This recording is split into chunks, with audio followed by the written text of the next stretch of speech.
Yan. Assalamualaikum warahmatullahi wabarakatuh. Nandito tayo sa Manila South Cemetery. At ayan po, yung mga tela oh. Yung mga tela na pala rito naka-ready. Mashallah, tabarakallah.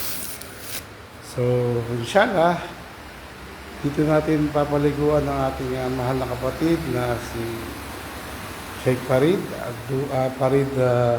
Aguilar. Ayan, inshallah, kasi siya rito. Malinis po ang paliguan dito. Ito sa South Cemetery, dito sa Manila Islamic Cemetery. Ayan, nandito po tayo sa loob. Mashallah, tabarakallah. Ayan. Kasama natin si Brother Jamil Baluran. Kayo, kung gusto nyo makapag-libing, punta po kayo dito. Siguro before 12, ililibing natin si kapatid na Aguilar. Kasi wala po siya ngayon. Wala pa sila. Nasa hospital pa.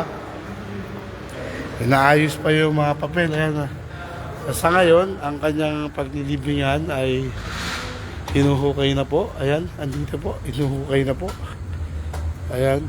Medyo malalim na. Kanina, nakuna natin yan na hindi pa ayan. Dito paglabas ng opisina, pagpasok ng gate, dito lang siya, malapit lang.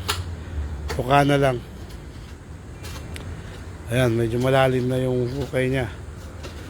Inshallah, mamaya, makipaglibing tayo para makuha tayo ng biyaya. Inshallah. Subhanallah. Ang buhay natin ay talagang may hangganan. Kaya dito tayo sa sementeryo, habang natin tayo sa sementeryo, inaalala natin na tayo ay susunod din sa mga namayapang ito. Kita natin yung kanilang libingan.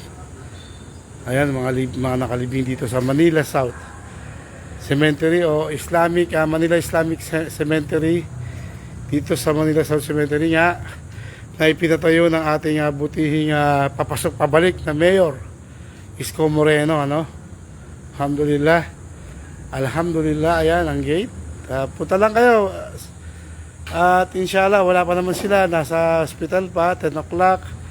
I-release na yung papel ng kanyang kanyang pagkamatay, yung mga papeles na dapat nilang ayusin. So inshallah ay dito natin siya ililibing. Ayan po, yung mga gusto makipaglibing, punta lang po kayo dito sa Manila South Cemetery para mas maraming makipaglibing, mas marami rin biyaya makuha ang ating kapatid na Abdul Farid, inshallah. So dito na lang po ang aking live dito sa Kalakhe.